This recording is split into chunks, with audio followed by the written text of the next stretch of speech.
আমার স্বামী খারাপ বন্ধুদের সাথে মেশে আমি নিষেধ করলে আমার সাথে অশান্তি করে। আমি জানি আমার স্বামীও তাদের সাথে খারাপ কাজে জড়িয়ে যাবে। আমি কিভাবে আমার স্বামীকে তাদের থেকে আলাদা করব? একজন স্ত্রী আসলে তার ভালোবাসা, তার আ আ আবেগ দিয়ে নানাভাবে স্বামীকে তিনি বশে আনতে পারেন বেশিরভাগ ক্ষেত্রে সর্বোচ্চ চেষ্টা করলে। আ বিশেষ করে স্বামীদেরকে বশে আনার সমস্ত কৌশল স্ত্রীদের জানা থাকে। হ্যাঁ, কিছু, কিছু অমানুষ থাকে, তাদের কথা ভিন্ন। তো আপনি যদি চেষ্টা করে তাকে আনতে পারেন, চেষ্টা করবেন, অন্যদের বুঝাবেন, আপনার চেষ্টা আপনি করবেন এবং আপনার ধারণা ঠিকই খারাপ মানুষের সাথে মিশলে একসময় মানুষ খারাপের দিকে চলে যায়। সেই জায়গা থেকে অবশ্যই আমরা সরে আসার চেষ্টা করব। এক ছেলের সন্তান সহ আমার ২য় বিয়ে হয়েছে।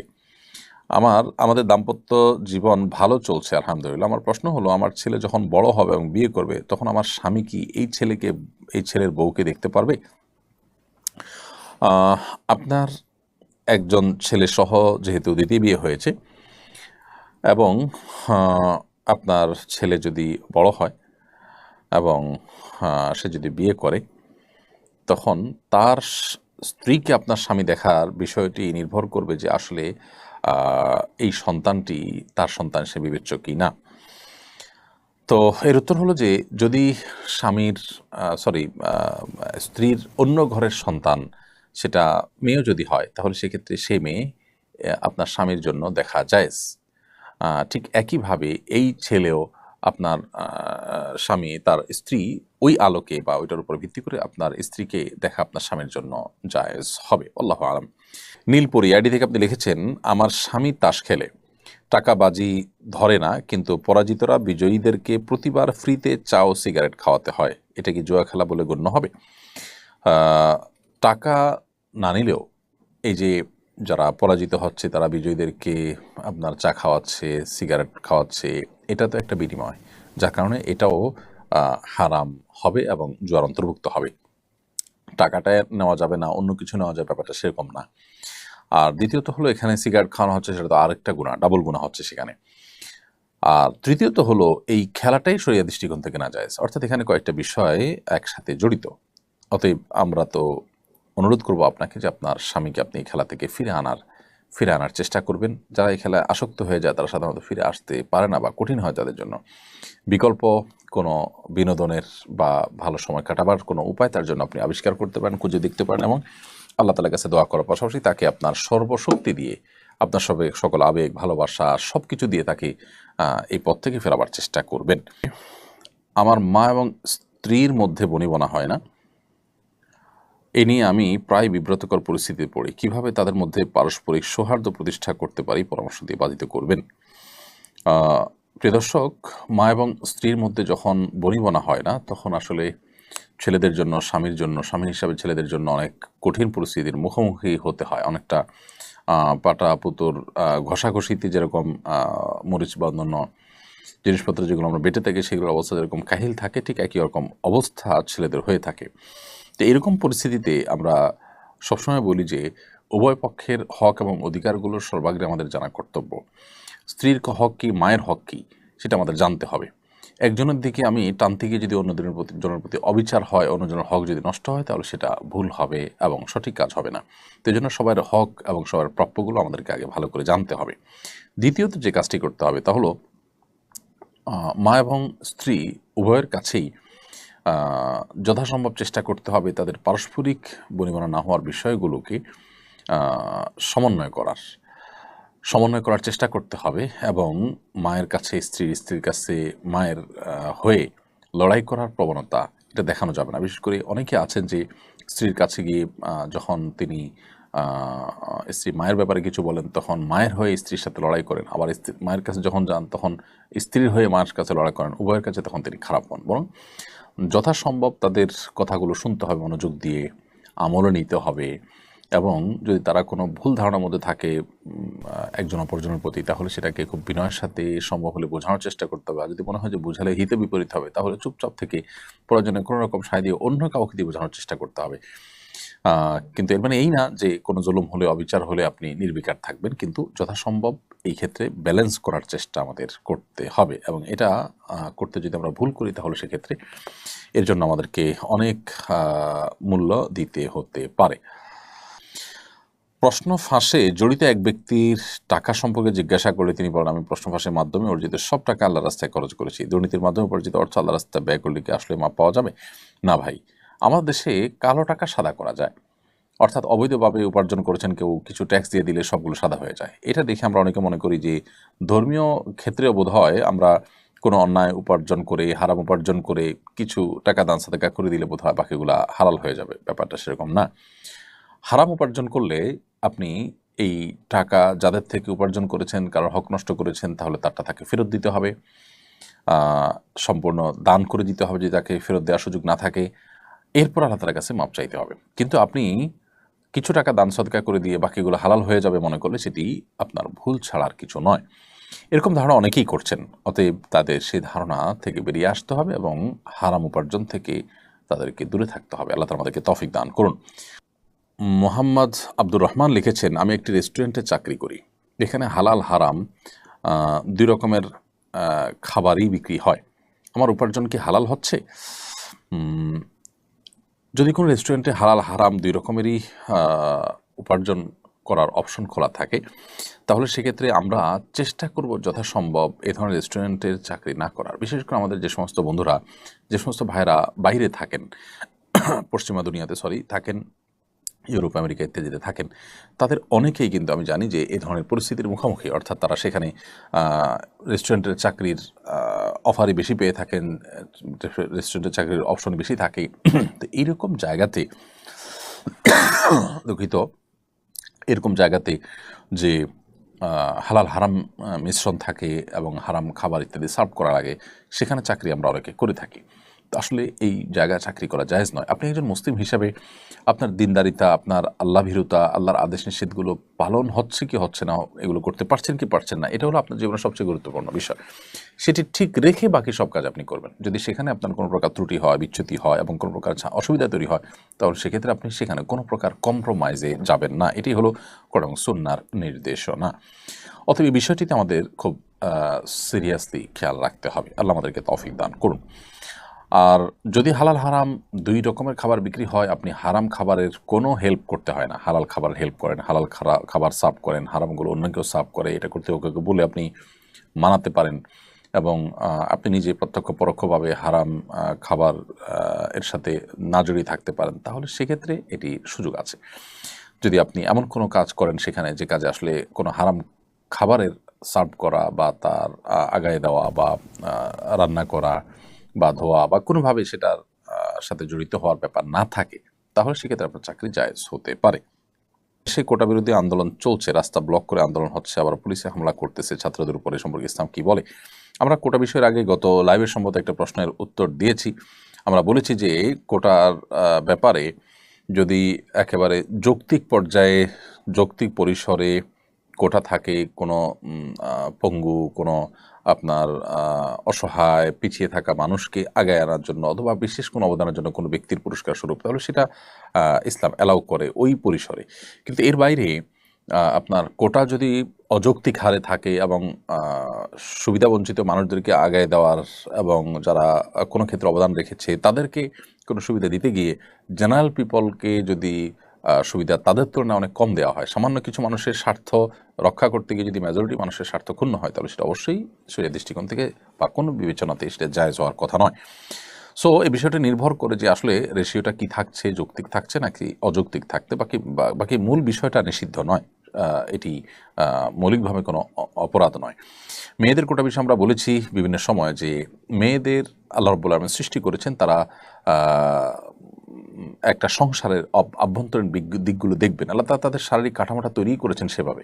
আপনি দেখুন নারীর শারীরিক কাঠামোটাই এরকম যে তিনি বাসা বাড়িতে তার অবস্থান করা, তার বাসা বাড়িতে কাজ করা তার জন্য অধিকতর উপযোগী, গর্ভধারণ করার ক্ষমতা, তার বক্ষে সন্তানের খাবার, এসব বিষয়গুলো প্রমাণ করে যে আসলে তিনি পুরুষের মতো বাহিরে কাজ করে বেড়াবেন না সাধারণ অবস্থাতে, কিন্তু মেয়েদের অঙ্গনে মেয়েদের সার্ভিস দেওয়ার মতো কাজগুলো, যে বিষয়গুলো আছে সেই বিষয়গুলোতে তিনি অবশ্যই কাজ করবেন এবং এই জায়গাটাতে তিনি যখন কাজ করবেন তখন তার পর্দা প্রসিদ্ধ বিষয়গুলো যথাসম্ভব লক্ষ্য করা হবে। অতএব মেয়েরা বাইরে কাজ করা তাদের জন্য ইসলাম জায়েজ রেখেছে, কিন্তু তাদেরকে কোটা দিয়ে বিভিন্ন কোটার মাধ্যমে তাদেরকে বাহিরে বের করে আনা এবং পুরুষদের তুলনায় তাদেরকে অগ্রাধিকার দেওয়া, এগুলোর কারণে সমাজে অস্থিরতা তৈরি হয়। পশ্চিমারা আমাদেরকে, যারা যখন ক্ষমতায় আসেন আমাদের সরকাররা, তারা এই সমস্ত আপনার কাজের বিনিময়ে লোন টোন দিয়ে, একরকম লোন টোন ইত্যাদির মধ্যে শর্ত দিয়ে তারা নারীর ক্ষমতায়নের নাম দিয়ে মেয়েদের অযৌক্তিক হারে কোটা দিয়ে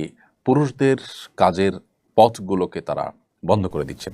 আমাদের মা বোনরা আমাদেরই আপনার পরিবারের অংশ, তারা আমাদের আপন, আমরা তাদের মধ্যে কোনো ডিভাইডেশন করতে চাই না, কিন্তু কুচক্রী মহল তারা মূলত এই কাজের মাধ্যমে আমাদের সমাজে যে সংকটটা তৈরি করছে সেটা হয়তো অনেকে আমরা ধরতে পারছি না। শত শত হাজারো যুবক বেকার থাকছে, আবার বহু মহিলারা কাজ করছেন। যেখানে মহিলাদের কাজ না করলেও চলে অথবা পুরুষরা তার চাইতে ভালো কাজ করতে পারবে না, সেখানে দেখা যাচ্ছে মেয়েদেরকে সেখানে কাজ করতে দেওয়া হচ্ছে। তো এই বিষয়গুলোর কারণে পুরুষদের মধ্যে বেকারত্ব তৈরি হচ্ছে, যার ফলে সন্ত্রাস, চাঁদাবাজি, মাদক এগুলোর পরিমাণ বেড়ে যাচ্ছে। যার কারণে এগুলোকে নিয়ন্ত্রণ করতে হলে এই অযৌক্তিক হারে যে কোটার আপনার বন্টন রয়েছে বা কোটা রয়েছে, সেটিকে অবশ্যই সংশোধন বা সংস্কার করা প্রয়োজন আছে। বিশেষ করে আমি স্পেসিফিকলি এই জায়গাটা বললাম, নার্সিং পেশা সারা পৃথিবীতে মেয়েদের অগ্রাধিকার দেওয়া হয়। এর পক্ষে যত যুক্তি দেওয়া হোক না কেন, পুরুষদের কি নার্সিং পেশা করতে ইচ্ছা করে না? তাদেরকে অগ্রাধিকার না দেওয়ার কি কারণ থাকতে পারে?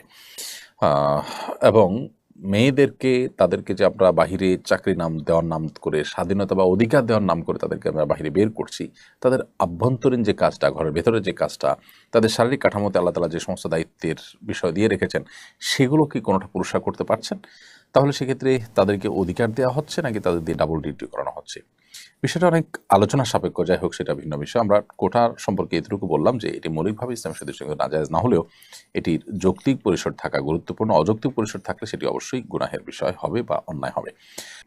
কোনো কোনো দুর্নীতিবাজকে নামাজ পড়তে কিংবা হজ করতে দেখা যায়, তাদের দুর্নীতি ধরা পড়ার পর তাদের এই ধরনের ব্যক্তিগত ইবাদতের ছবি ভাইরাল হলে মানুষ তাদের এসব বাহ্যিক ধর্মপ্রচার নিয়ে কটু কথা বলে। বিষয়টি আপনি কিভাবে দেখেন?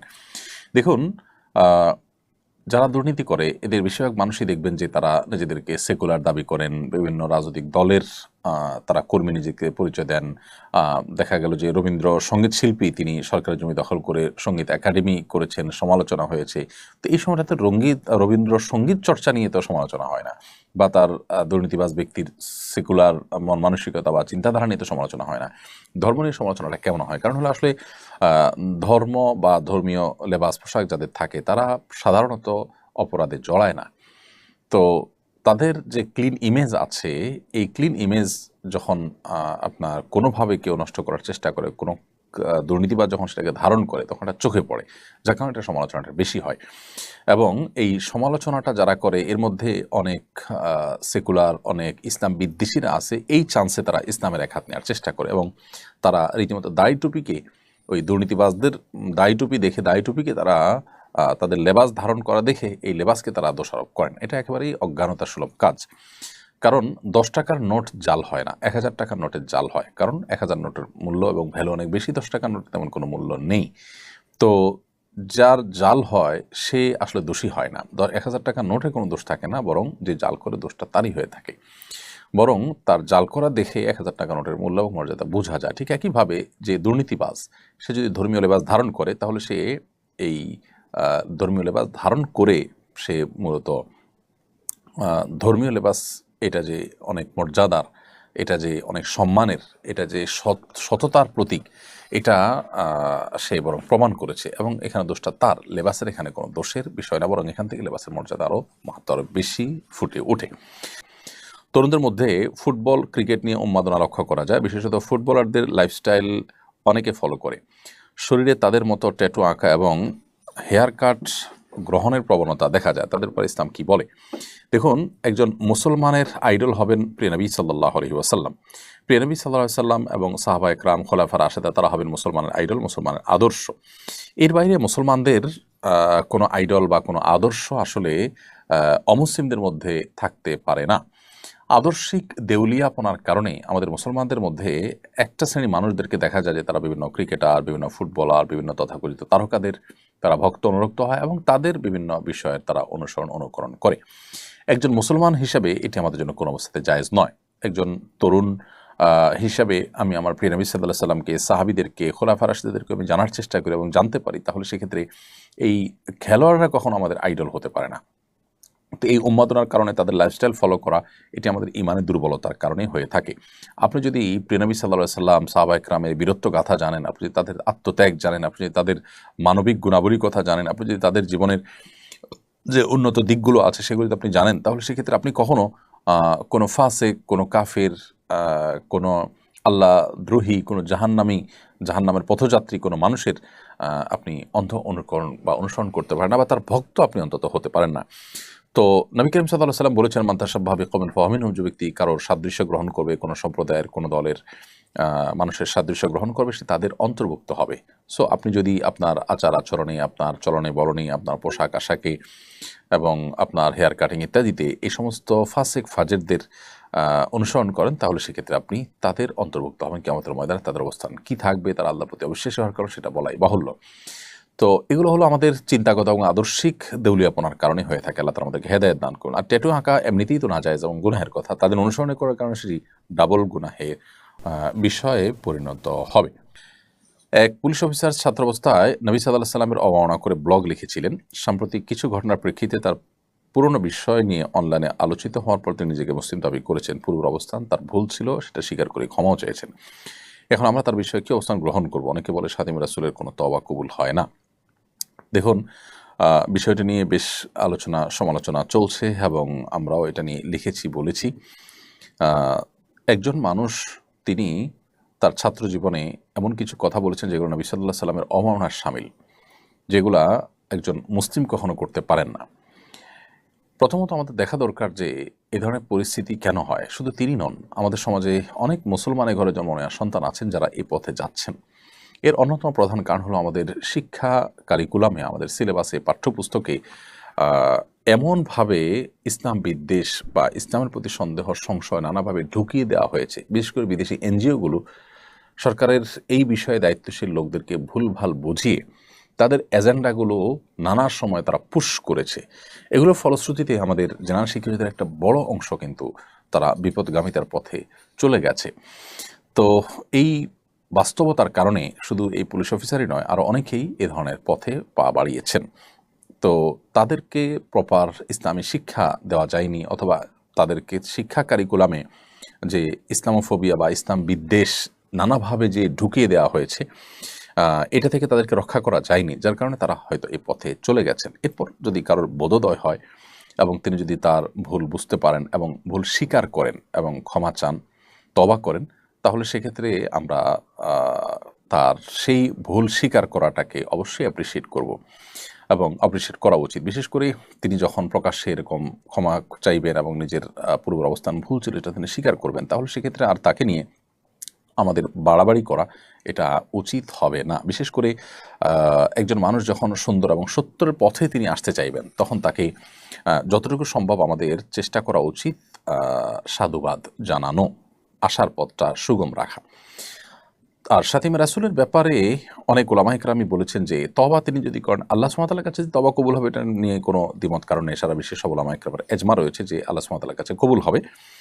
আর এর বাইরে এই তওবাটা মানুষের কাছে কবুল হবে কিনা, আমাদের দুনিয়ার বিচারে কবুল হবে কিনা, খাতিম রাসূলের যে শাস্তি সেটা থেকে তিনি শরিয়ার যে শাস্তি রয়েছে শরিয়ার বিচার ব্যবস্থাতে, সেটা তার উপরে শরিয়ার বিধান অনুযায়ী কার্যকর হবে কিনা, এই বিষয়ে ওলামাদের মধ্যে ইখতিলাফ রয়েছে। ইমাম আবু রহমতুল্লাহের মত এবং ইমাম আবু রহমতুল্লাহের মাযহাবের আপনার মুফতাবিহি মত, যেটি ইমাম আবু রহমতুল্লাহের দুই ছাত্র আবু ইউসুফ মুহাম্মদ রহমতুল্লাহের মত এবং শাফি রহমতুল্লাহের প্রসিদ্ধ মত এবং আহমদ মালিক রহমতুল্লাহের একটা মত হলো যে তার তওবা কবুল হবে, যদি এর বিপরীতেও অনেক ইমামদের মত রয়েছে।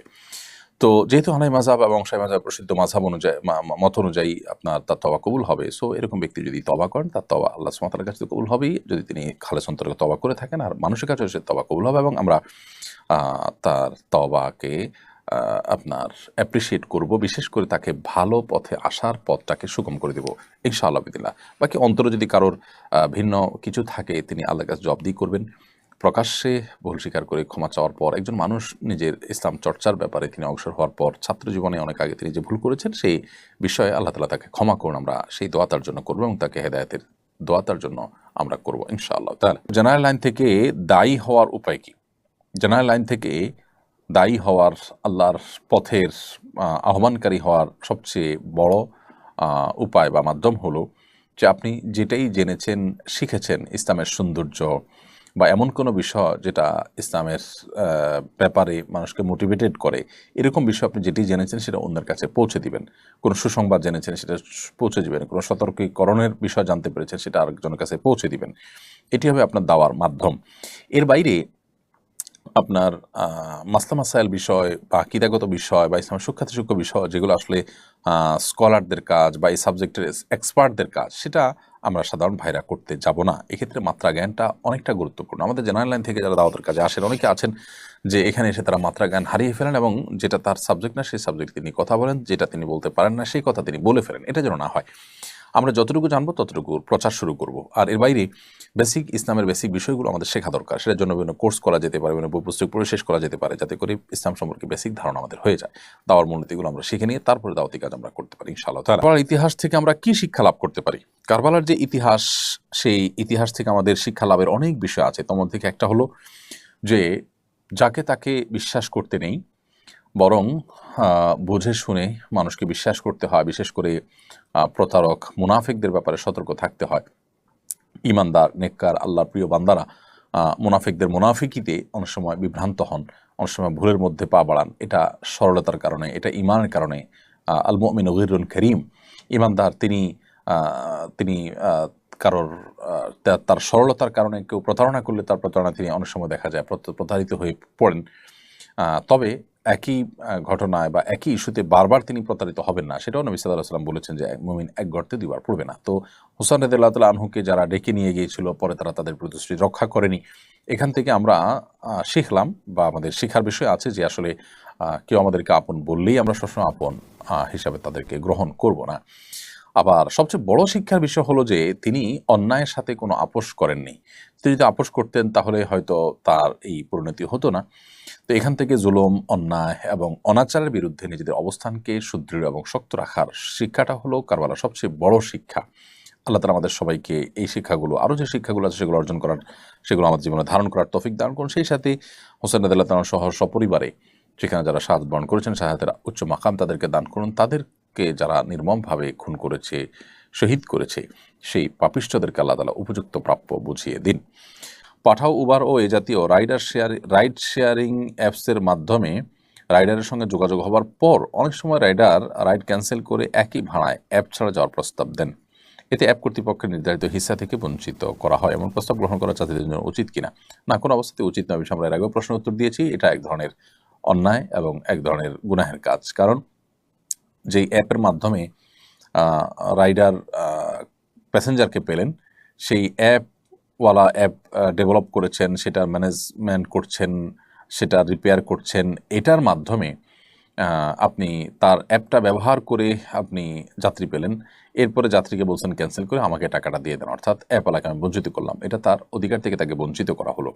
যেহেতু অ্যাপ ব্যবহার করে আপনি যাত্রী রেখেছেন, সো এই যাত্রী থেকে নির্ধারিত কমিশন পাওয়া এটা অ্যাপ কর্তৃপক্ষের পাওনা হয়ে গেল, অধিকার হয়ে গেল, কারণ তাদের ওইটা দিয়ে আপনি ডেকেছেন। তাছাড়া তাদের সাথে আপনার চুক্তিও ছিল এই মর্মে যে আপনি তাদের অ্যাপ দিয়ে যখন যাত্রী পাবেন তখন তাদের এত পার্সেন্টেজ দিবেন, আপনি সেটা চুক্তিও করেছেন। তাহলে সেক্ষেত্রে রাইডার সেখানে চুক্তি ভঙ্গ করছে, আপনি সেখানে তাকে সাহায্য করছেন। আবার রাইডার তার ওই অ্যাপ কর্তৃপক্ষের যে অধিকার নষ্ট করছে সেখানে আপনি সহযোগিতা করছেন। এজন্য এই ক্ষেত্রে আপনাকে অবশ্যই ফিরে আসতে হবে এই সমস্ত অন্যায় থেকে, এবং কোনো অবস্থাতে এই ধরনের প্রস্তাব গ্রহণ করা যাবে না। হ্যাঁ, কোনো রাইডার যদি নিজে থেকে কোনো প্যাসেঞ্জার খুঁজে পেয়েছেন অ্যাপের মাধ্যমে না, তো সেটা তিনি তার সাথে চুকিয়ে যেতে পারেন, সেটা ভিন্ন বিষয়, যদি এক্ষেত্রে তার কোনো চুক্তি লঙ্ঘন ইত্যাদি না থাকে। তো আমাদের ইউটিউব চ্যানেল থেকে একজন প্রশ্ন করেছেন, মেয়ের বয়স 12 বছর, তবে বালেগ হওয়ার অন্য লক্ষণ তথা শারীরিক পরিবর্তন দেখা গেলেও পিরিয়ড হয়নি, তার ক্ষেত্রে শরীয়তের বিধান প্রযোজ্য হবে কিনা? দেখুন, ছেলে বা মেয়ে উভয়ের প্রাপ্তবয়স্ক হওয়ার ক্ষেত্রে মূলনীতি হলো যে শারীরিক কাঠামোতে বালেগ হওয়ার যে আলামতগুলো আছে সেগুলো বা লক্ষণগুলো আছে সেগুলো দেখা গেলে তারা প্রাপ্তবয়স্ক হিসাবে বিবেচিত হবেন, তাদের বয়স যাই হোক না কেন। নানা কারণে, বিশেষ করে সেক্সুয়াল বিষয়গুলোতে যে আপনার পশ্চিমা পৃথিবীর যে বিশেষ এজেন্ডা আছে, আমাদের দেশের এনজিওগুলো যে এজেন্ডা আছে, এগুলোর কারণে মেয়েরা এখন অনেক আগে থেকে তারা প্রাপ্তবয়স্ক হয়ে যাচ্ছে। তো যাই হোক, ছেলে এবং মেয়েদের প্রাপ্তবয়স্ক হওয়ার যে লক্ষণ আছে, বালেগ হওয়ার যে লক্ষণ আছে, শরীয়ত দৃষ্টিকোণ থেকে সেই লক্ষণগুলো পাওয়া গেলেই তাদেরকে বালেগ ধরা হবে। যেমন ছেলেদের ক্ষেত্রে দাড়ি গজানো, স্বপ্নদোষ হওয়া ইত্যাদি। মেয়েদের ক্ষেত্রে আপনার পিরিয়ড বা মাসিক শুরু হওয়া, অথবা আপনার স্বপ্নদোষ হওয়া, কিংবা শরীরের কাঠামোতে প্রাপ্তবয়স্ক নারীর মতো পরিবর্তন আসা, এর কোনোটি আসলেই কিন্তু তিনি প্রাপ্তবয়স্ক হিসেবে বিবেচিত হবেন। এর বাইরে যদি এই আলামতগুলো, চিহ্নগুলো, লক্ষণগুলো দেখা না যায়, অথচ তার বয়স 15 হয়ে যায়, তাহলে সেক্ষেত্রে তিনি অবশ্যই বালেগ হয়ে যাবেন। তো লক্ষণ পাওয়া গেলেই তিনি প্রাপ্তবয়স্ক হবেন। বয়স 12 কি 11 সেটা বিবেচ্য নয়। লক্ষণ যদি পাওয়া না যায়, তাহলে সর্বশেষ সীমানা হলো 15 বছর। এমডি ইয়ামিন, আপনি লিখেছেন, আমি গার্মেন্টসে চাকরি করি, সেখানে সবসময় চুপচাপ থাকি, কম কথা বলি, এ কারণে সবাই আমাকে বোকা ভাবে, অবহেলা করে, জোর খাটায়, বেশি কাজ করা ইসলামী দৃষ্টিকোণ থেকে আমার করণীয় কি? এটি আমাদের সমাজের একটা সমস্যা আমরা বলতে পারি, যে ইন্ট্রোভার্ট কিসিমের মানুষদেরকে মানুষ নানাভাবে জুলুম করে, তাদেরকে ভুল বুঝে ইত্যাদি ইত্যাদি। তো এইরকম পরিস্থিতিতে আমরা সবরের কথা বলবো আপনাকে। আল্লাহর জন্য সবর করুন, ধৈর্য ধারণ করুন, এবং যথাসম্ভব চেষ্টা করুন নিজের অবস্থানটাকে পরিষ্কার করার জন্য, অর্থাৎ আপনি যে দুর্বল নন সেটি তাদেরকে বোঝাবার চেষ্টা করুন। ইনশাআল্লাহ বিদিনিল্লাহ, এর মাধ্যমে আল্লাহ যদি রহম করেন তো হয়তোবা আপনার প্রতি জুলুম কমবে। আর যদি না হয়, তাহলে সেক্ষেত্রে এত বোকা আপনি নিজেকে তাদের সামনে সাব্যস্ত করবেন না, বা হাজির করবেন না এটা বোকা রূপে, যে আপনাকে তারা পেয়ে বসতে পারে। আপনার জায়গা থেকে আপনি চেষ্টা করবেন যথাসম্ভব আত্মরক্ষা করবার জন্য। আল্লাহ তাআলা তৌফিক দান করুন। 10ই মুহররমের ফজিলতের সঙ্গে কারবালার সম্পর্ক কতটুকু? এদিনের করণীয় বর্জনের সম্পর্কে জানাবেন। আসন্ন বুধবার 17ই জিলহজ, ইনশাআল্লাহ এবছর আশুরা, এবং আশুরার এই দিনে আমরা জানি প্রিয় নবী সাল্লাল্লাহু আলাইহি ওয়াসাল্লাম বলেছেন যে মুসা আলাইহিস সালামকে আল্লাহ রাব্বুল আলামিন ফেরাউনের বিপরীতে আল্লাহ তাআলা বিজয় দিয়েছেন তাকে এবং বনী ইসরাঈলকে। তো এই নেয়ামতের শুকরিয়া স্বরূপ তিনি সিয়াম পালন করেছেন। এই মুহররমের 10 তারিখ বা আশুরা মূলত মুসা আলাইহিস সালামের বিজয়ের দিন হলেও, আনন্দের দিন হলেও, এই দিনে, একই দিনে নবী করিম সাল্লাল্লাহু আলাইহি ওয়াসাল্লাম প্রিয় দৌহিত্র হুসাইন রাদিয়াল্লাহু তাআলা আনহু নির্মমভাবে কারবালার প্রান্তরে শাহাদাত বরণ করেন সপরিবারে। তো একটি বিজয়ের দিনে একটি দুঃখের এবং বেদনার ঘটনাও ঘটেছে, যার কারণে আমাদের জন্য একটা মিশ্রিত অনুভূতির একটি দিনে পরিণত হয়েছে। একদিকে মুসা আলাইহিস সালামের বিজয়, অপরদিকে হুসাইন রাদিয়াল্লাহু তাআলা আনহু সপরিবারে শাহাদত। তো এই কারণে 10ই মুহররমের যে মূল তাৎপর্যের দিক, এটি মুসা আলাইহিস সালামের বিজয়ের যে দিবস, সেটি কোনোভাবে ম্লান হয়ে যাবে না বা হারিয়ে যাবে না, কারণ এটি হাদিস দ্বারায় প্রমাণিত এবং নবী সাল্লাল্লাহু আলাইহি ওয়াসাল্লাম সেটিকে আমল করেছেন, উদযাপন করেছেন সিয়াম পালন করার মাধ্যমে। অতএব কারবালা ঘটনার কারণে সেটাকে আমরা ভুলে যাওয়াটা ভুল হবে। তবে হ্যাঁ, একই দিনে কারবালার ঘটনা ঘটেছে, সেজন্য 10ই মুহররমের এই দিনটি, আশুরার দিনটিতে আমাদের কারবালার ঘটনার কথাও স্মরণ হয়, শাহাদাতের কথাও স্মরণ হয়। সম্পর্কে এটুকু যে একই দিনে কারবালা ঘটনাটিও ঘটেছে, হুসাইন শাহাদাতের ঘটনাও 10ই মুহররম ঘটেছে। তবে এই দিনে করণীয় এবং বর্জনীয় সম্পর্কে আমরা বলবো যে এই দিন উপলক্ষে সিয়াম পালন করা, দুটি সিয়াম পালন করা, আশুরার দিনের পাশাপাশি তার আগের দিন অথবা পরের দিন 9, 10 অথবা 10-11 এভাবে সিয়াম পালন করাটা হলো সুন্নাহ। এর বাইরে 10ই মুহররম বা আশুরা উপলক্ষে বিশেষ কোনো করণীয় নেই। আমরা অনেকে এই দিন উপলক্ষে নানা করণীয়, নানা বর্জনীয় কথা বলি, বা কী করণ হাদিস আলোকে একেবারে স্পেসিফিকলি যদি আমরা বলতে চাই, তাহলে এটাই হলো এই দিনের একমাত্র করণীয় এবং বর্জনীয় এবং লক্ষণীয় বিষয়। আলিনুর তুহিন, আপনি লিখেছেন, আমি তওবা করার পর আবার পাপ করে ফেলি, পাপ থেকে বাঁচার জন্য কয়েকটি কার্যকরী আমলের কথা বলুন। তওবা করার পর আবার পাপ হয়ে যাওয়া, এটা মানবীয় দুর্বলতা ছাড়া কিছুই নয়। তো এরকম পরিস্থিতিতে আল্লাহ রাব্বুল আলামিনের কাছে আমাদের দোয়া যেমন অব্যাহত থাকবে, ক্ষমা প্রার্থনা বন্ধ হবে না, বরং আরও শক্ত, আরও গাঢ়ভাবে আমরা তওবা করব।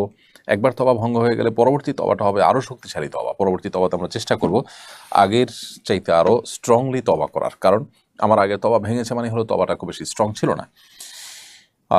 তারপরও তওবা ভঙ্গ হয়ে যাওয়ার একটা বড় কারণ থাকে যে পাপের পরিবেশ থেকে হয়তো আমরা ফিরে আসি না। তওবা করেছি আমি পাপ করব না, অথচ আমি এমন জায়গায় আছি, এমন অবস্থানে আছি যে আমার দ্বারা ঘুরে ফিরে অপরাধ হয়ে যাচ্ছে। তো এই জায়গাগুলো থেকে আমরা সরে আসার জন্য আপ্রাণ চেষ্টা অব্যাহত রাখবো ইনশাআল্লাহ তাআলা। সেটি হবে, পাপের পরিবেশ থেকে ফিরে আসা হবে আমাদের তওবাকে ধরে রাখার সবচেয়ে বড় মাধ্যম। এর বিপরীতে নেকের পরিবেশের মধ্যে আমরা নিজেদেরকে ধরে রাখার চেষ্টা করবো ইনশাআল্লাহ। মুহররম মাসে আমি বিয়ে করতে চাচ্ছি। কয়েকজন বললেন মুহররম মাসে বিয়ে করা নিষেধ, আবার অনেককে বলতে শুনেছি জন্মের মাসে বিয়ে করা নিষেধ। এসব বিশ্বাস শরীয়তসম্মত কিনা? আমি একটু রসিকতা করে বলি, এমনিতেই অভিভাবকরা ছেলে মেয়েদেরকে সময়মতো বিয়ে দিচ্ছেন না, যার কারণে নানামুখী সমস্যা এবং সংকট তৈরি হচ্ছে। পরিবার ব্যবস্থাপনা নানাভাবে ক্ষতিগ্রস্ত হচ্ছে এবং দাম্পত্য জীবনে যে সুসম্পর্ক বোঝাপড়া হয় সাধারণত উপযুক্ত বয়সে বিয়ে হওয়ার পর, সেটা না হয়ে দেরি হয়ে গেলে সেটা আসলে আর হয় না। খুব বেশি শেয়ানা, খুব বেশি চালাক চতুর হয়ে একেবারে অতিরিক্ত বয়স হয়ে গেলে তখন আসলে স্বামী স্ত্রীর মধ্যে যে ভালোবাসার ভিত গড়ে ওঠার কথা একটা নির্দিষ্ট বয়সে, সেটা বেটে বলে সেভাবে হয় না। এছাড়া বন্ধ্যাত্ব সহ নানা সমস্যা হয়ে থাকে।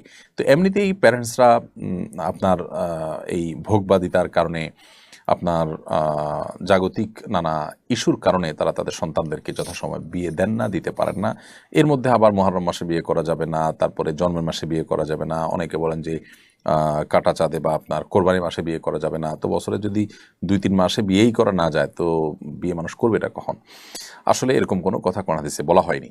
বিয়ের ক্ষেত্রে এমন কোনো সময় নেই যে এই টাইমে বিয়ে করা যাবে না। শুধু এহরামরত অবস্থাতেই, হজ বা আপনি ওমরার জন্য যখন এহরামরত আছেন ওই সময়টাতে মুহরিমের জন্য বিয়ে করা নিষেধ, এবং সে বিষয়ে আমাদের ইখতিলাফ রয়েছে।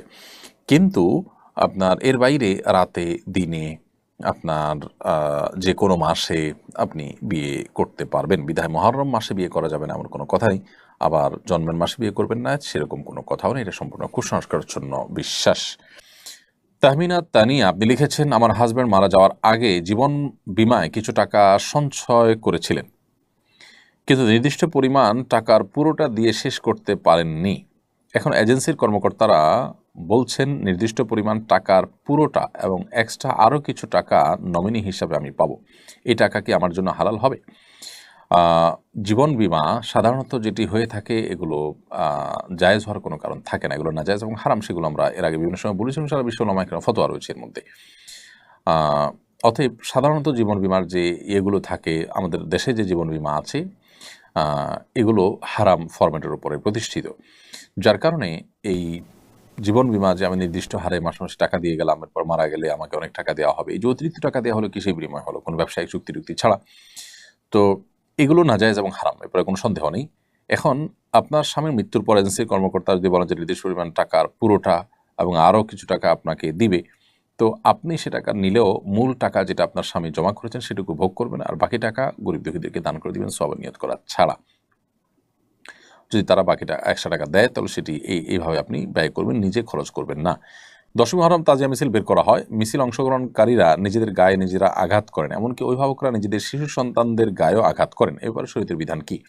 পরিষ্কারভাবে নবী করিম সাল্লাল্লাহু আলাইহি সাল্লাম কোনো শোক পালন করতে গিয়ে নিজের শরীরে আঘাত করা, জামা কাপড় ছেঁড়া এগুলোর পরে পরিষ্কারভাবে নিষেধ করেছেন, এবং আল্লাহ তাআলা লানত অভিশাপ নাজিল হয় এই সমস্ত ব্যক্তিদের উপর, সেই কথা তিনি বলেছেন। সো তাজিয়া মিছিল বা আপনার শোক মিছিলের নামে নিজের শরীরের বা সন্তানদের শরীরে আঘাত করা সম্পূর্ণ নাজায়েজ এবং গুনাহের কথা। দিন মনে করে, ইসলাম মনে করে এই ধরনের ভুলভাল কাজ অনেকেই করছেন। শিয়াদের মধ্যে এগুলোর প্রবণতা অনেক বেশি। আমরা এই সমস্ত কাজকে কখনো জায়েজ মনে করতে পারি না, কারণ নবী করিম সাল্লাল্লাহু আলাইহি ওয়াসাল্লামের স্পষ্ট নিষেধাজ্ঞা রয়েছে। বিধায় এই ধরনের কাজ আমরা করব না। এমনিতেই আপনার শোক পালন করতে গিয়ে আল্লাহর প্রতি, আল্লাহর সিদ্ধান্তের প্রতি আপনার এক ধরনের বিদ্রোহ প্রকাশ পায়, সেরকম মাতম করাও কিন্তু হাদিসে নিষেধ। সো শরীরের মধ্যে আঘাত করার তো কোনো সুযোগই নাই। নবী করিম সাল্লাল্লাহু আলাইহি ওয়াসাল্লাম স্পষ্টভাবে বলেছেন যে ব্যক্তি তার গালে আঘাত করে, তার জামা কাপড় ছিঁড়ে, এই সমস্ত ব্যক্তিদের প্রতি আল্লাহ তাআলা লানত বর্ষিত হয়, এবং সে ব্যক্তিকে রাসূল বলছেন যে আমার উম্মত তারা না, লাইসা মিন্না মান দরাবাল খুদুদ ওয়া শাক্কাল জুয়ুব, হাদিসে রয়েছে। এজন্য এই কাজগুলো কোনো মুসলমান করতে পারেন না। মুহররম মাসের বিশেষ কোনো আমল আছে কিনা? মুহররম মাসের বিশেষ আমল হলো বেশি বেশি নফল রোজা রাখা। নবী করিম সাল্লাল্লাহু আলাইহি ওয়াসাল্লাম বলেছেন, আফদালুস সিয়ামি বা'দা রমাদান শাহরুল্লাহিল মুহাররম, রমজানের পরে সবচেয়ে উত্তম রোজা হলো আল্লাহর মাস মুহররম মাসে রোজা রাখা। এজন্য মুহররম মাসের স্পেশাল বা বিশেষ আমল হলো এই মাসে বেশি বেশি নফল রোজা রাখবো আমরা ইনশাআল্লাহ তাআলা। যার যতটুকু তৌফিক হলো 2, 4, 5, 10টা করে যে যতটুকু পারেন নফল রোজা রাখবেন এই মাসে। এই মাসটি অলরেডি কয়েকদিন গত হয়ে গেছে, বাকি যে দিনগুলো আছে আমরা নফল রোজা রাখার চেষ্টা করব ইনশাআল্লাহ তাআলা। এরপরের প্রশ্ন হলো, মৃত ব্যক্তির ফটো তোলা বা ভিডিও কলে প্রবাসী আত্মীয় স্বজনকে দেখানো যাবে কিনা? মৃত ব্যক্তির ছবি তোলা কিংবা ভিডিও কল করা থেকে বিরত থাকা উচিত, কারণ মৃত্যুর পর মানুষের চেহারাতে, তার শরীরে নানা রকমের পরিবর্তন এসে যায় অনেক সময়। এই ছবি তোলাটা ভালো কোনো বিষয় নয়। এটা থেকে যথাসম্ভব আমাদের বিরত থাকা উচিত এবং এমনিতেই সাধারণ অবস্থাতেও প্রয়োজনে ছবি তোলা যায়। ছবি তোলার ব্যাপারে, ফটোগ্রাফির ব্যাপারে আমাদের যে মতপার্থক্য আছে, যে ডিজিটাল যে ছবি তোলা হয় মোবাইলে বা আমাদের বিভিন্ন ডিভাইসে যেটি থাকে, যেটি প্রিন্টেড নয়, সেটিকে অনেক ওলামায়ে জায়েজ বলেন এবং জায়েজ হওয়ার মতটাকে আমাদের কাছে নানাভাবে যৌক্তিক এবং বেশি শক্তিশালী মনে হলেও এটি সতর্কতার পরিপন্থী যে প্রয়োজন ছাড়া আমরা ছবি তুলব, সেখানে মৃত ব্যক্তির ছবি তোলা বা ভিডিও করা তো অনুচিত। তবে একান্ত তার সন্তান দূরে আছে, আসতে পারছেন না, তাকে যদি আপনি লাইভ ভিডিওর মাধ্যমে, লাইভ কলের মাধ্যমে দেখাতে চান, এটা ভিন্ন বিষয়। তবে ছবি তোলা বিশেষ করে তার অঙ্গ এবং চেহারা বিকৃত হয়ে যাওয়ার আশঙ্কা থাকলে না তোলা উচিত। কুদ্দুস শেখ এডি দেখে আপনি লিখেছেন, সামর্থ্য থাকা সত্ত্বেও যদি ভিক্ষা করে কিয়ামতের দিন তাদের শাস্তি কি হবে? সামর্থ্য থাকা সত্ত্বেও ভিক্ষা করা কোনো জায়েজ কাজ নয়, ভালো কাজ নয়। নবী করিম সাল্লাল্লাহু আলাইহি ওয়াসাল্লাম উৎসাহিত করেছেন। কিয়ামতের দিন তাদের স্পেসিফিক কোনো শাস্তির কথা কোরআন হাদিসে আলাদা করে বলা হয়নি যে সামর্থ্য থাকার পরও ভিক্ষা করলে এই ধরনের শাস্তি হবে। তবে সন্দেহাতীতভাবে সামর্থ্য থাকার পরও ভিক্ষা করা এটা নিকৃষ্ট কাজ এবং আল্লাহর কাছে অপছন্দনীয় কাজ। একটি কোম্পানিতে চাকরি করি, কোম্পানিটি ইসরায়েল সংশ্লিষ্ট বর্জন লিস্টে আছে, এজন্য সবসময় মনোবেদনায় ভুগি। আমি চাকরি ছেড়ে দেবো কিনা পরামর্শ দিবা যদি করবেন। আপনার চাকরি যদি অন্যত্র করার সুযোগ থাকে, এই কোম্পানিকে আপনি যে সার্ভ করছেন সেটা না করে অন্য কোথাও সার্ভ করবেন, সেটাই হবে আপনার জন্য উচিত এবং কর্তব্যের বিষয়। যদি আপনি এই কোম্পানিতে কাজ করে কোম্পানিতে যতটা সার্ভ করছেন তার চাইতে দিনের জন্য তার চেয়ে বেশি করতে পারছেন, এখানে থেকে বরং আপনি দিনের সুবিধা বা ইসলামের স্বার্থ আরও বেশি রক্ষা করতে পারছেন, যেটা অন্য জায়গায় গেলে সম্ভব হবে না। এরকম যদি হয় তাহলে আপনি এটা করতে পারেন, বিশেষ করে আপনার যে কাজ, সে কাজটা যদি মৌলিকভাবে হারাম না হয়। আর যে কাজ করছেন সেটা যদি হারাম কোনো কাজ হয় তাহলে সেক্ষেত্রে কোনো অবস্থাতে সেখানে কাজ করা আপনার জন্য জায়েজ হবে না। আমার মা ইঁদুর মারার জন্য রাতে যন্ত্র পেতে রাখেন, সকালে উঠে আটকে পড়া ইঁদুরগুলোকে পানিতে চুবিয়ে মারেন, এটা জায়েজ হচ্ছে কিনা? দেখুন, ইঁদুর মারা মৌলিকভাবে নাজায়েজ কাজ না। যদি ইঁদুর আমাদের উপদ্রবের কারণ হয়, আমাদের ফল ফসল ক্ষতি করে, বাসা বাড়িতে ডিস্টার্বের কারণ হয়, তাহলে তাদেরকে মারাটা নিষেধ নয়, কিন্তু নির্মমভাবে মারাটা নিষেধ। অতএব ইঁদুর মারতে গিয়ে আপনার মা যে প্রক্রিয়া অবলম্বন করছেন, যে পানিতে চুবিয়ে মারছেন, এটা অবশ্যই নির্মমভাবে হত্যা করা। নবী করিম সাল্লাল্লাহু আলাইহি ওয়াসাল্লাম বলেছেন, ইন্নাল্লাহা কাতাবাল ইহসানা আলা কুল্লি শাই, আল্লাহ তাআলা প্রত্যেকটা বস্তুর প্রতি ইহসান করাটাকে ফরজ করে দিয়েছেন। ফাইদা যাবাহতুম ফাহসিনু যিবহাতা ওয়া ইযা কাতালতুম ফাহসিনুল কিতলাতা, যদি তোমরা কোনো পশু জবাই করতে হয়, যুদ্ধক্ষেত্রে কোনো শত্রুপক্ষকে হত্যা করতে হয়, বিচারিকভাবে হত্যা করতে হয়, তাহলে তো সেক্ষেত্রে তোমরা এহসান করবে, অর্থাৎ অনুগ্রহ করবে। সেক্ষেত্রে তোমরা অমানবিক হতে যাবে না, যথাসম্ভব মানবিক হবে এবং চেষ্টা করবে তার প্রতি যাতে কোনো অবিচার না হয় সেদিকটাকে খেয়াল রাখতে। বিধায় যেখানে যে কষ্টটা না দিলেই চলে, সেভাবে কষ্ট দিয়ে আপনার কোনো প্রাণীকেও হত্যা করা জায়েজ নাই। সেজন্য এভাবে পানিতে চুবিয়ে আপনার এই আপনার ইঁদুরকে মারা জায়েজ নাই। আপনি বিষ প্রয়োগ করলেন, কোনো যদি এক আঘাতে মেরে ফেললেন, এই জাতীয় কোনো প্রক্রিয়া আপনি অবলম্বন করতে পারেন। রাজধানী মহাখালীতে কূটনীতিকদের জন্য মদের বিক্রয় কেন্দ্র স্থাপন করেছে পর্যটন কর্পোরেশন। রাষ্ট্রীয় প্রতিষ্ঠানের পক্ষ থেকে অমুসলিমদের জন্য মদের বিক্রয় কেন্দ্র প্রতিষ্ঠা করার বিধান কি? দেখুন, একটি মুসলিম প্রধান দেশে মুসলমানদের ট্যাক্সের টাকায় কোনো মদের বিক্রয় কেন্দ্র স্থাপন করা এটা উচিত হবে না, অথবা সরকারের কোনো প্রতিষ্ঠান এরকম কোনো কাজ করা মুসলমানদের যে চিন্তাধারা, বেশিরভাগ মানুষ যে দেশে মুসলমান সে দেশের মানুষের চিন্তাধারা পরিপন্থী কাজ করা তো জনগণের চিন্তা চেতনা, আশা আকাঙ্ক্ষার পরিপন্থী কাজ করা, এটা তো আসলে তথাকথিত যে গণতন্ত্রের কথা বলা হয় সে গণতন্ত্রের সাথেও যায় না। অতএব এটার আমরা তো বলবো যে এটা না করা উচিত এবং সেই দৃষ্টিকোণ থেকে এটি কোনো অবস্থাতে জায়েজ হওয়ার কথা নয়। এমনকি আপনার ইহুদি খ্রিস্টানদের ধর্মতেও বেসিক্যালি এটি জায়েজ নয়।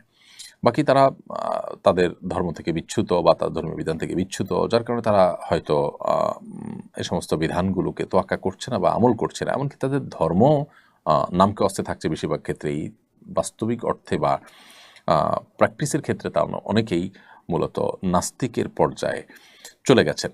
তো এটা খুবই দুঃখজনক এবং এটা তাদেরকে কাফিরে পরিণত করে দেয়। তারা যে আহলে কিতাবের সুবিধা পাওয়ার কথা সেই সুবিধা থেকে তারা বেরিয়ে যায়। যাই হোক, তো মুসলমানদের ট্যাক্সের টাকায় কোনো প্রতিষ্ঠান পরিচালিত হলে, সরকারি কোনো প্রতিষ্ঠান হলে, সেই প্রতিষ্ঠান আসলে মুসলমানদের আশা আকাঙ্ক্ষার প্রতিফলন হয় না, এরকম কোনো কাজ করবে না, সেটাই উচিত এবং কর্তব্য।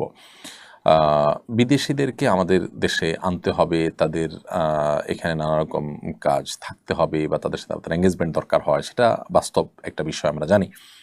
কিন্তু আমরা তাদের জন্য অ্যারেঞ্জ করব এবং তাদেরকে সুযোগ সুবিধা দিব, এমন বিষয় যেগুলো শরিয়া অ্যালাউ করে না, সেটা মুসলমান হিসেবে আমাদের জন্য জায়েজ নয়। আন্তর্জাতিক ফুটবল খেলা দেখা এবং এ নিয়ে আলাপ আলোচনা করা জায়েজ আছে কিনা? দেখুন, এই সমস্ত খেলাধুলা, এই সমস্ত আপনার ক্রীড়া আন্তর্জাতিকভাবে যেগুলো হয়ে থাকে বা দেশীয়ভাবে এরকম বড় বড় আসর যেগুলো হয়ে থাকে, প্রথমত এগুলোতে যে উন্মাদনা হয়ে থাকে, এগুলোতে বিনোদনের নামে যে আপনার উৎসবের উচ্ছলতা হয়ে থাকে, এটা আসলে কোনো মুসলমানের সাথে যায় না। একজন মুসলমান পৃথিবীতে বেঁচে থাকার প্রয়োজনে তার যতটুকু আনন্দ বিনোদন প্রয়োজন আছে শরীয়ত সেটাকে অ্যালাউ করে। কিন্তু মুসলমান দর্শনগতভাবে, বিশ্বাসগতভাবে তিনি যখন বিশ্বাস করেন যে অনন্ত অসীমকালের যাত্রা, তার সামনে আখিরাত রয়েছে, এই দুনিয়া খুব সীমিত সময়ের জন্য, তিনি এখানকার আনন্দ বিনোদনকে তার জীবনের বড় বিষয় হিসেবে দেখবেন না। যারা এই জাতীয় বিষয় ইনভলভ হয়ে থাকেন, তারা সাধারণত তাদের ঈমান এবং আমলগত ত্রুটি এটার জায়গা থেকে তারা এটার সাথে ইনভলভ হয়ে থাকেন। পশ্চিমা পৃথিবীর অনেক আলেমুল আমাদেরকে দেখা যায় এটার সাথে ইনভলভ হন, যেটা আমরা ব্যক্তিগতভাবে মনে করি দুঃখজনক এক কথায়। তাছাড়া এটা ফাসিকদের বড় মিলন মেলা। বিশেষ করে আমরা দেখেছি যে ফিফা তারা তাদের ভেরিফাইড ফেসবুক পেজে সমকামিতার যে সিম্বল সেটা তারা প্রোফাইল পিকচারে স্থাপন করেছে রীতিমতো। অর্থাৎ এরা যত শয়তানি কর্মকাণ্ড পৃথিবীতে হয়ে থাকে সেগুলোর তারা পৃষ্ঠপোষক বলতে পারি।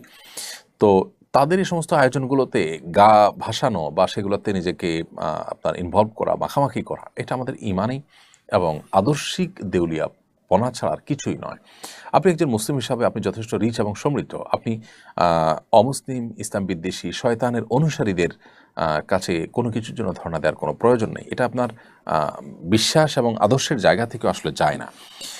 এটি হলো একটি বিষয়। এর বাইরে এটার সাথে যারা ইনভলভ থাকেন তারা সেটা নিয়ে আলাপ আলোচনা, পর্যালোচনা ইত্যাদি করেন, এটা অনর্থক কাজ এবং অপ্রয়োজনীয় কাজ। নবী করিম সাল্লাল্লাহু আলাইহি ওয়াসাল্লাম বলেছেন, মিন হুসনি ইসলামিল মারই তারকুহু মা লা ইয়ানিহি। মুসলমান ইসলামের সৌন্দর্য তখনই প্রকাশ পাবে যখন সে অহেতুক অনর্থক কাজ থেকে বেঁচে থাকবে। তো আপনি এই জাতীয় কাজ করছেন, সেখানে কে কি জিতলো না হারলো, এটাতে আপনার কি আসবে যাবে? তো এই জাতীয় বিষয়গুলোকে শরীয়ত অ্যালাউ করে না। অবশ্যই সেটাকে আমরা নাজায়েজ কাজের অন্তর্ভুক্ত মনে করি। এরপর প্রশ্ন হলো, এমন কোনো আমল আছে কিনা যা করলে আমি হজে যেতে পারবো? দেখুন, আপনি হজে যাওয়ার মতো আমল, যে আমল করলে আপনি হজে যাওয়ার সুযোগ তৈরি হতে পারে, সেটা মূলত আল্লাহ তাআলার কাছে দোয়া করা। আল্লাহর কাছে যত বেশি আপনি দোয়া করবেন, তত বেশি আল্লাহ রাব্বুল আলামিন আপনাকে হজে যাওয়ার সুযোগ দিবেন, আপনি আশা করতে পারেন। দোয়া করবেন, যদি দোয়ার শর্ত অনুযায়ী আপনি করতে পারেন, কায়মান বাক্যে দোয়া করতে পারেন, সেভাবে আপনি মনোযোগের সাথে দোয়া করতে পারেন, কারণ আল্লাহ তাআলা অমনোযোগী অন্তরের দোয়া কবুল করেন না। অতএব সেভাবে যদি দোয়া করতে পারেন, তো আশা করা যায় আল্লাহ রাব্বুল আলামিন আপনার দোয়া কবুল করবেন। তো সেভাবে আপনি দোয়ার চেষ্টা করবেন। এর বাইরে নিজের সাধ্য অনুযায়ী আপনি অর্থ সঞ্চয় করা থেকে নিয়ে অন্যান্য প্রস্তুতি যেগুলো আছে সেগুলো আপনি নিতে থাকবেন। আশা করা যায় আল্লাহ রাব্বুল আলামিন আপনার দোয়া কবুল করবেন। এর বাইরে আসলে স্পেসিফিক কোনো আমল নাই যেটা করলে আপনি হজে যেতে পারবেন।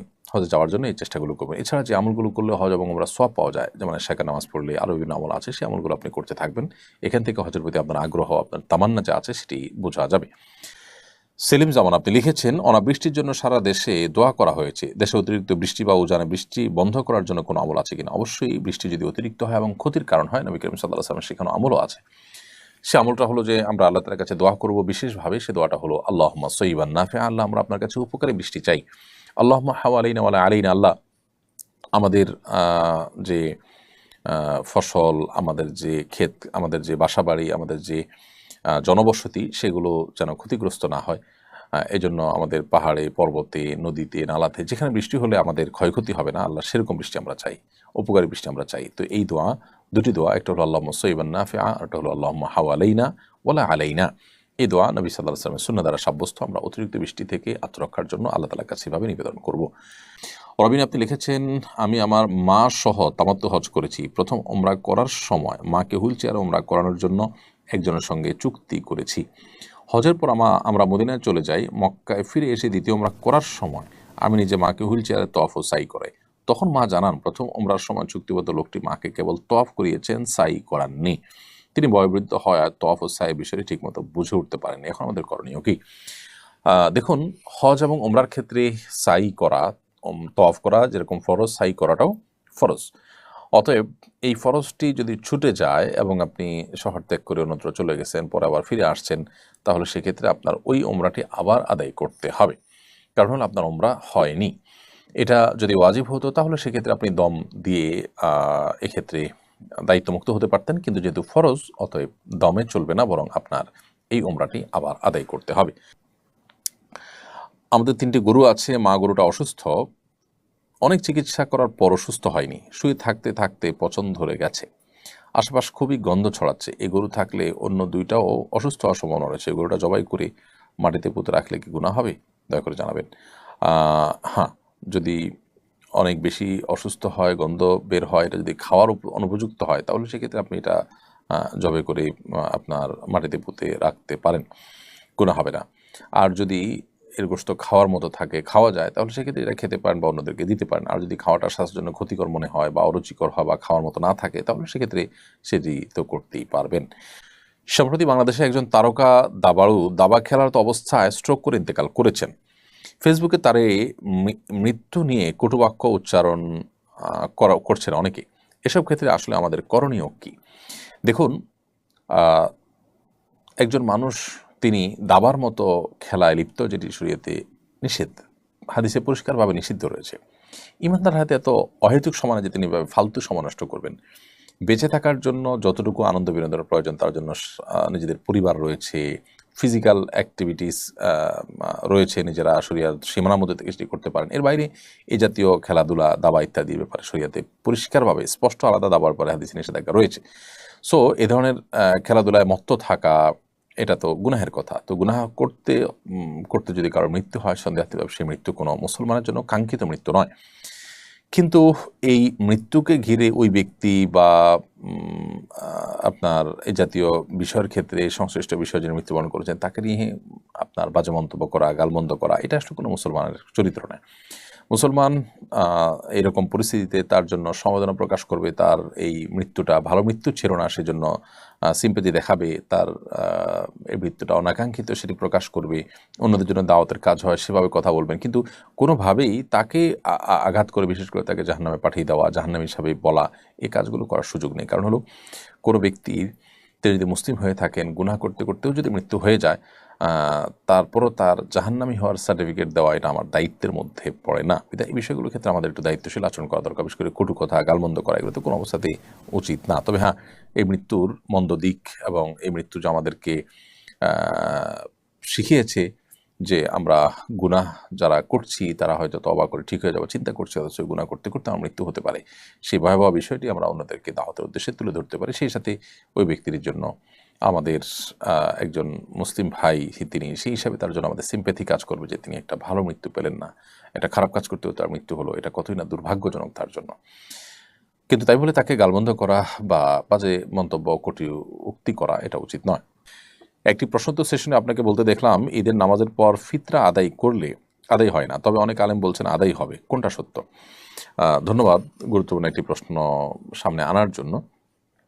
আমরা ঈদুল ফিতরে ফিতরা আদায়ের মাসালা প্রসঙ্গে একাধিকবার বলেছি যে ঈদের নামাজের পরে যদি কেউ ঈদুল ফিতরা আদায় করেন তাহলে সেটা আদায় হবে না, বরং ঈদের নামাজের আগে আদায় করলে আদায় হবে।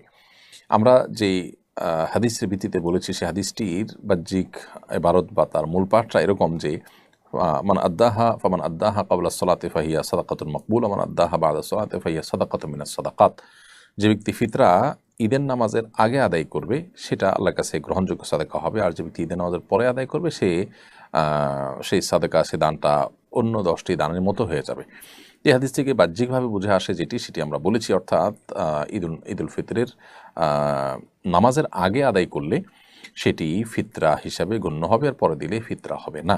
যদিও পরবর্তীতে আমরা স্পষ্ট হয়েছি যে আসলে অন্যান্য যে ইমামদের আছে, জমহুর বা ম্যাক্সিমাম ইমামদের মতের পরিপন্থী কথা এটা কোনো প্রসিদ্ধ বা গ্রহণযোগ্য কোনো ইমামদের মত নয়। এজন্য আমরা আমাদের সেই কথাকে প্রত্যাহার করছি এবং আমরা যেটি বলেছি সেটি ভুল।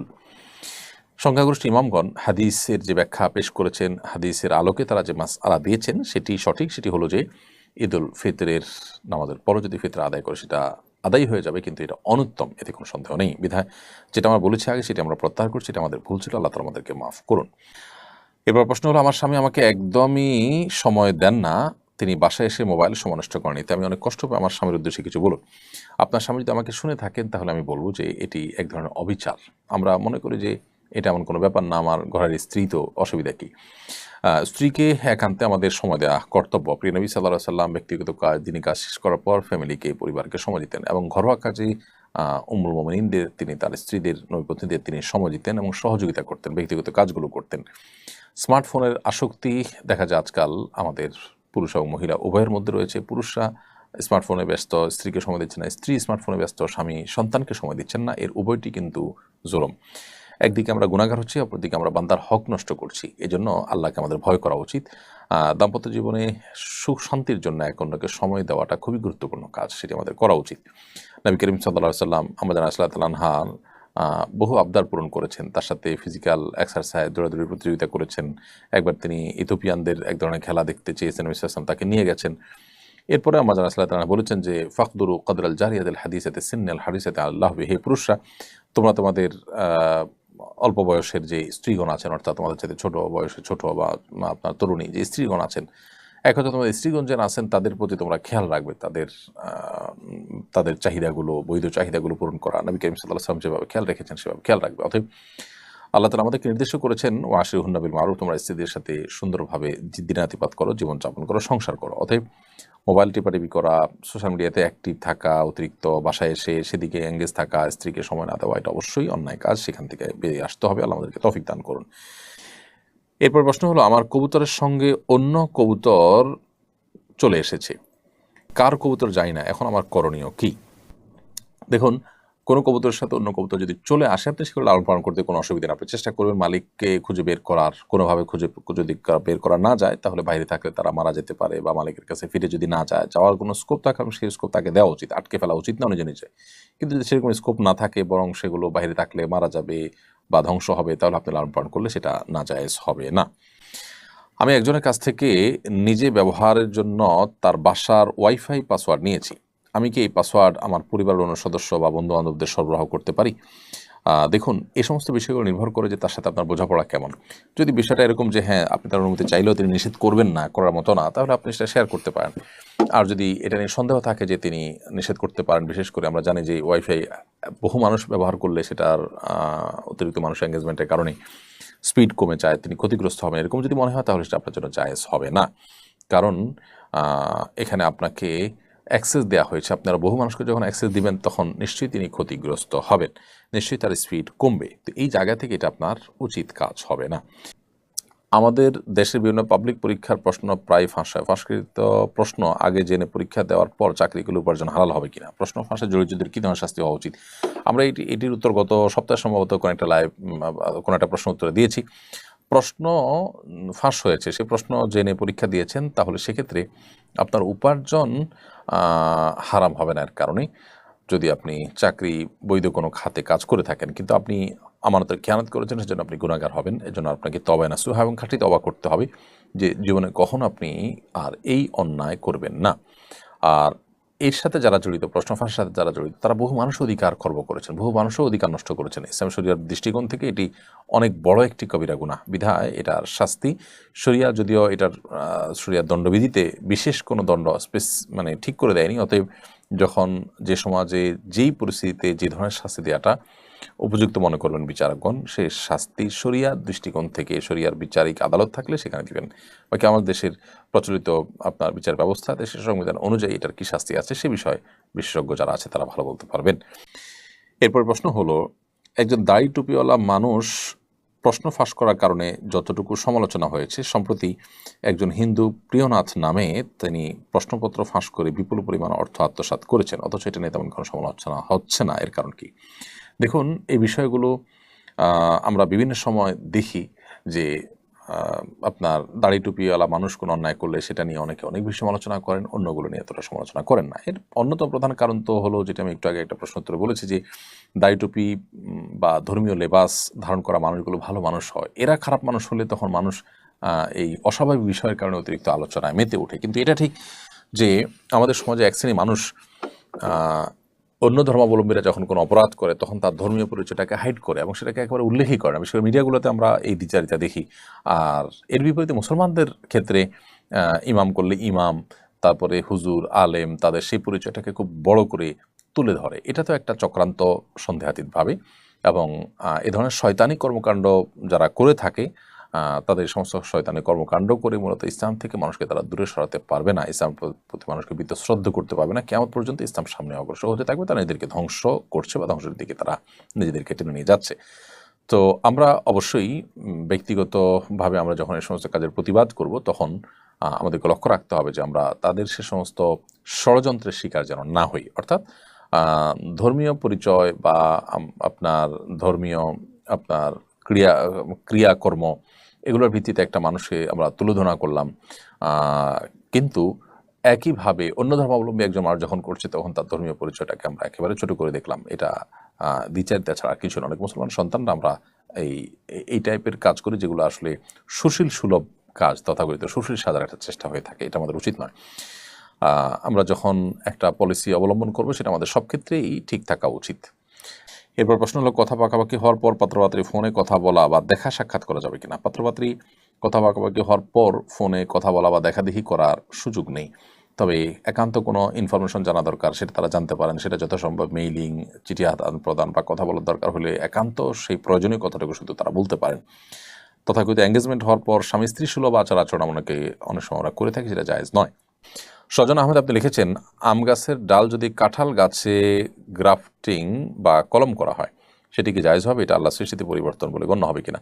মৌলিকভাবে এটা জায়েজ আছে এবং মৌলিকভাবে এটা আল্লাহ সৃষ্টির পরিবর্তন হিসাবে গণ্য হবে না। কারণ হলো আসলে আপনার ফল ফসল বা অন্যান্য ইয়ের ক্ষেত্রে আল্লাহ সৃষ্টিতে পরিবর্তনের যে নিষেধাজ্ঞা সেটা এক্ষেত্রে প্রযোজ্য নয়। কিন্তু যথাসম্ভব আমাদের খাবার ইত্যাদির ক্ষেত্রে তাহার যে অর্গানিক বা অরিজিনাল যে রূপ সেটি আমাদের ধরে রাখার চেষ্টা আমাদের নানাভাবে করা উচিত। কারণ এখানে ফুড ইঞ্জিনিয়ারিংয়ের মধ্যে বিশেষ করে আপনার জেনেটিক্যাল ইঞ্জিনিয়ারিংয়ের মাধ্যমে যে সমস্ত খাবার প্রসেস করা হয় বা খাবারের মধ্যে যে সমস্ত ইঞ্জিনিয়ারিং করা হয় আমাদের ফুড বা খাদ্য আইটেমগুলোর মধ্যে ফলমূল ইত্যাদিতে, এগুলো নানাভাবে আমাদেরকে ক্ষতিগ্রস্ত করে। এটা বিভিন্ন গবেষণা দ্বারা যেমন প্রমাণিত এবং এটি আপনার কোরআন এবং সুন্নাহ যে আমাদেরকে সাধারণ এবং স্বাভাবিক নিয়মের কথা বলে এটা তার খেলাফও। শরীর দৃষ্টিকোণ থেকে জায়েজ না জায়েজ এক জিনিস, আর এর স্পিরিচুয়াল লাভ ক্ষতির দিকটা আরেকটি। শরীর দৃষ্টিকোণ থেকে জায়েজ হলেও এই ধরনের কাজ যথাসম্ভব, বিশেষ করে আপনার খুব বড় ধরনের যেটাকে বলা জেনেটিক্যাল ইঞ্জিনিয়ারিং ফুডের ক্ষেত্রে যে করা হয়, এটি আমাদেরকে নানাভাবে ক্ষতিগ্রস্ত করে। এটা কারণে এটি আমাদের অ্যাভয়েড করা দরকার। তবে শরীর দৃষ্টিকোণ থেকে এটা নাজায়েজ বা হারাম কোনো কাজ বলা যাবে না। নবী সাল্লাল্লাহু আলাইহি ওয়াসাল্লামের দৈনিক রুটিন কেমন ছিল? নবী সাল্লাল্লাহু আলাইহি ওয়াসাল্লামের দৈনিক রুটিন সম্পর্কে স্পেসিফিক এরকম ধারাবাহিক বর্ণনা কোনো হাদিস থেকে পাওয়া না গেলেও বোঝা যায় যে তিনি ভোর রাতে ঘুম থেকে উঠতেন, তাহাজ্জুদের সালাত আদায় করতেন, এরপরে ফজরের আগে সুন্নত পড়তেন এবং ফজরের আগে সামান্য একটু ঘুমাতেন। ঘুম থেকে উঠে সুন্নত পড়ে ফজর নামাজ আদায় করতেন। ফজর নামাজের পর জিকির আজকার তাসবিহ তেলাওয়াত ইরশাদ পড়তেন, চারটার নামাজ পড়তেন, পরিবারকে সময় দিতেন। কখনো কখনো সমাজের কাজ থাকতো, দাওয়াতি কাজ থাকতো, সে সমস্ত কাজ পরিচালনা করতেন। দুপুরে একটু ঘুমোতেন, এরপরে জোহর আসর পড়তেন, রাতের খাবার এসার আগে খেয়ে ফেলতেন এবং এসার পরে দ্রুত তার সাথে শুয়ে পড়তেন। মুসলিম ছেলে মেয়ে অন্য ধর্মের ছেলে মেয়েকে বিয়ে করতে পারবে কিনা? বিয়ে করতে পারলে কোন রীতিতে করবেন? সম্প্রতি ভারতে এক মুসলিম অভিনেতা হিন্দু অভিনেত্রীকে বিশেষ বিবাহ আইনে বিবাহ করেছেন। ইসলাম শরীয়তের দৃষ্টিকোণ থেকে কোনো মুসলমান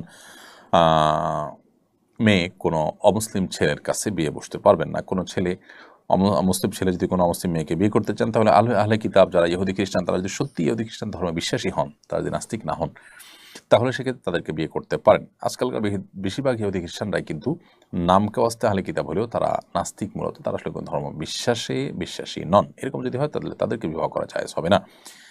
বাসায় বিড়াল আছে, কদিন পরপর বাচ্চা হয়, এই জন্য আমাদের অনেক ঝামেলা হয়। আমরা চাই এটার প্রজনন ক্ষমতা বন্ধ করতে, করা যাবে কিনা? যেহেতু প্রাণী এবং তার আপনার অতিরিক্ত বাচ্চা হওয়ার ফলশ্রুতিতে আপনাদের অসুবিধার কারণ হয়। প্রথমত এই বিড়াল আপনি কোথাও রেখে আসতে পারেন। দ্বিতীয়ত তার যদি প্রজনন ক্ষমতা আপনি বন্ধ করেন তাহলে সেটা নাজায়েজ বা হারাম হবে না। এটি মানুষের ক্ষেত্রে যে নিষেধাজ্ঞা রয়েছে সেটি প্রযোজ্য হবে।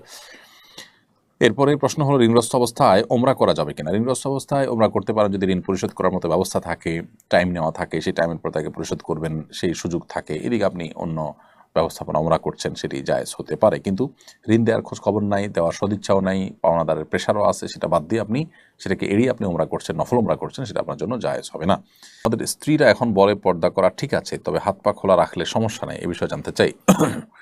হাত পা খোলা রাখা অনেক ওলামা ইকরাম জায়েজ বলেছেন, এবং এর মানে এই না যে সেটাকে প্রদর্শন করে বেড়ানো, কারণ হাত পায়ের মধ্যে বিভিন্ন রকম সাজগোজ করে সেটাকে প্রদর্শন করে বেড়ানো এটা পর্দার পরিপন্থী। তাছাড়া আল্লাহ সুবহানাহু ওয়া তাআলা আমাদেরকে, আমাদের মা বোনদেরকে সৌন্দর্যকে আপনার আবৃত্তি করতে বলেছেন, ঢাকতে বলেছেন, সেই জায়গাটি আমাদের বিশেষভাবে খেয়াল রাখা দরকার। আজকাল বিশেষ করে ফিতনার যে সময়, এই সময়টাতে আসলে মেয়েদের হাত পা তো বটেই, এমনকি তাদের কণ্ঠ, তাদের শরীর, আপনার খুব বেশি চাকচিক্যপূর্ণ পোশাক, এগুলো পুরুষরা দেখে তাদের এই নানা বাজে চিন্তা এবং জল্পনা কল্পনা করে। ফিতনার সংকুল এই সময়টাতে অন্তত মা বোনদের অতিরিক্ত সতর্ক থাকা উচিত। আশার রোজা নাকি দুটি রাখতে হবে, একটা রাখার পরে কোনো কারণে আরেকটি রাখতে না পারলে কি গুনাহ হবে? দুটি রাখার ইচ্ছা ছিল, কিন্তু একটি রাখার পর আটা রাখতে পারেন নাই, আপনি 10 তারিখটা রেখেছেন, 11 তারিখটা রাখবেন, কিন্তু রাখা হয়নি, এর কারণে গুনাহ হবে না ইনশাআল্লাহ তাআলা, যদি অনিচ্ছাকৃত এরকম হয়। তবে অনেক ওলামা ইকরাম ইচ্ছাকৃতভাবে শুধু আশার রোজা রাখাটাকে মাকরুহ বলেছেন। তবে এর বিপরীতে অনেক ওলামা ইকরাম সেটিকে জায়েজও বলেছেন। তবে আপনি কোনো কারণে রাখতে পারেননি অপরটি, সেটার কারণে যে কোনো গুনাহ হবে না, এ ব্যাপারে কোনো সন্দেহ নেই। এরপর প্রশ্ন হলো, স্বামী আমাকে তালাক দিয়েছে, সারাদিন তাকে লানত আর অভিশাপ দিতে মন চায়, এটা কি ঠিক হবে? বোন কি তালাক দিয়েছে, কিভাবে দিয়েছে, কোন প্রেক্ষিতে দিয়েছে, তালাক হয়েছে কি হয়নি, সেটা তো ভিন্ন আলাপের বিষয়। তবে তিনি যদি আপনার প্রতি অবিচার করে থাকেন, তো সেক্ষেত্রে আপনি তাকে ক্ষমা করলে অবশ্যই ক্ষমার কারণ আল্লাহর কাছে বিনিময় পাবেন। আর যদি আপনার ক্ষমা না করেন, আপনার মনের মধ্যে কষ্ট থাকা কাজ করে, আল্লাহর কাছে তার উপযুক্ত বিচার আপনি কামনা করেন, তো সেটা আপনার জন্য জুলুম নয় বা আপনার জন্য নাজায়েজ কোনো কাজ নয়। তবে গালমন্দ করা, মুখ খারাপ করা বা অভিশাপ দেওয়া যেটাকে বলে, সেটি আপনি করবেন না।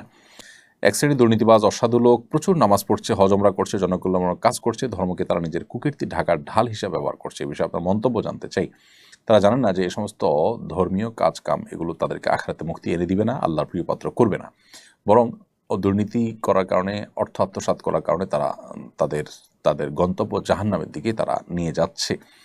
এটা হলো গাছের গোড়া কেটে আগায় পানি দেওয়ার মতো অনেকটা। আপনি কাজ করছেন অন্যায় এবং হারাম উপার্জন করছেন, আবার এদিকে কিছু নামাজ রোজা করে সেটাকে হালাল করার বা সেটাকে আপনি রিকভার করার চেষ্টা করছেন। এটা একটা ব্যর্থ চেষ্টা ছাড়া আর কিছুই নয়। ইসলাম সম্পর্কে ভুল ধারণার কারণে আমাদের দেশে দেখা যায় যে খাদ্যে ভেজাল দেওয়া, নানাভাবে দুর্নীতিতে লিপ্ত হওয়া মানুষগুলোর মুখে দাঁড়িয়ে তারা নামাজ কালাম পড়ছেন, আবার এই কাজগুলো করছেন। আল্লাহ আমাদেরকে ইসলামটা বোঝার তৌফিক দান করুন।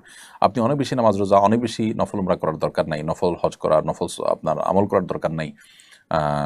আপনার মুক্তির জন্য দরকার যতটা আপনার গুনাহ থেকে বেঁচে থাকা, মানুষের অধিকার নষ্ট করা থেকে বেঁচে থাকা। আবার পবিত্র কাবাগরে কিসওয়া বদলানোর প্রক্রিয়ায় নারীরা অংশ নিয়েছেন বলে বিভিন্ন সংবাদ মাধ্যমে উঠে এসেছে, এটা শরীয়ত অনুমোদিত কিনা?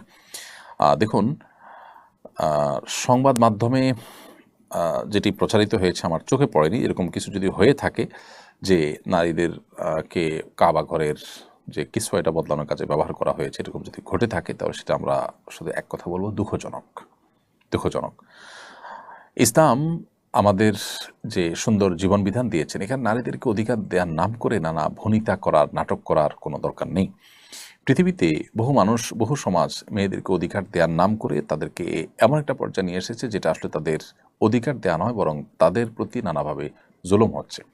আল্লাহর সুন্নাহ বা আল্লাহর নিয়মের বাইরে বের হয়ে এসে আমরা তথাকথিত সমান অধিকার দেওয়ার যে কথা বলছি, ইসলাম সমান অধিকারের কথাই বলে না কখনো। ইসলাম বলে ন্যায্য অধিকারের কথা বলা, যেক্ষেত্রে যার যতটুকু প্রয়োজন তার জন্য ততটুকু দিতে ইসলাম বলে। সব ক্ষেত্রে সমান সমান দেওয়ার চিন্তা সঠিক চিন্তা নয়, ইসলাম সেটার কথা কখনো বলে না। এই জন্য কাবার গিলাফ বদলানোর ক্ষেত্রে পুরুষ আছেন, সাথে মহিলারাও থাকতে হবে, তাহলে তাদের অধিকার দেওয়া হবে, এটা ভুল ধারণা। নবী করিম সাল্লাল্লাহু আলাইহি সাল্লাম, সাহাবা ইকরাম, খুলাফা রাশেদা, তারা কেউ কিন্তু এরকম কোনো কাজে মেয়েদেরও অংশগ্রহণ করাতে হবে জাস্ট তাদের অধিকার দেওয়ার নাম করে, এরকম কোনো সস্তা কাজ সাহাবা ইকরাম করেন না, মুসলমান সেটা করতে পারেন না। আল্লাহ মাফ করুক, সেই কাজটি যদি হয়ে থাকে সেটা হবে খুবই দুঃখজনক বিষয়। এরপরে প্রশ্ন হলো যে শাতিমে রাসূলের শরঈ বিধান কি, শাতিমে রাসূলের শাস্তি কি? শাতিমে রাসূল বা রাসূল আকরাম সাল্লাল্লাহু আলাইহি ওয়াসাল্লামকে অবমাননাকারী এবং গালমন্দকারীর শাস্তি সবচেয়ে চরম শাস্তি। তাদের শাস্তি হলো মৃত্যুদণ্ড। এই ব্যাপারে সারা বিশ্বের সমস্ত উলামা ইকরাম একমত, কারো কোনো ভিন্ন মত নেই। নবী করিম সাল্লাল্লাহু আলাইহি ওয়াসাল্লামকে গালমন্দ করলে, তাকে আপনার কটূক্তি করলে, তার অবমাননা করলে, সেটিকে ইসলামী শরিয়াতে সবচাইতে কঠোর অপরাধ হিসাবে বিবেচনা করা হয় এবং এটা ক্ষমার অযোগ্য অপরাধ। যদি তিনি তওবা করে ফিরে আসেন তাহলে সেক্ষেত্রে আল্লাহ সুবহানাহু ওয়া তাআলার কাছে তিনি ক্ষমা পেতে পারেন।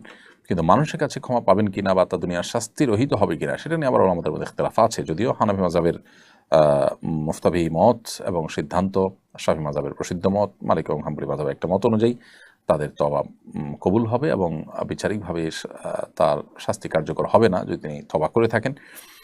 আর এর বিপরীতে শক্তিশালী মত এবং অনেক ইমামদের মতেই তার তওবা কবুল হবে না। তবে শাস্তি যে মৃত্যুদণ্ড এ ব্যাপারে কোনো ভিন্ন মত কারণ নেই। নবী সাল্লাল্লাহু আলাইহি সাল্লামের শাতিমদের শাস্তি শুধু মৃত্যুদণ্ডই নয়, অত্যন্ত কঠিনভাবে তাদের শাস্তি দেওয়ার কথা রয়েছে।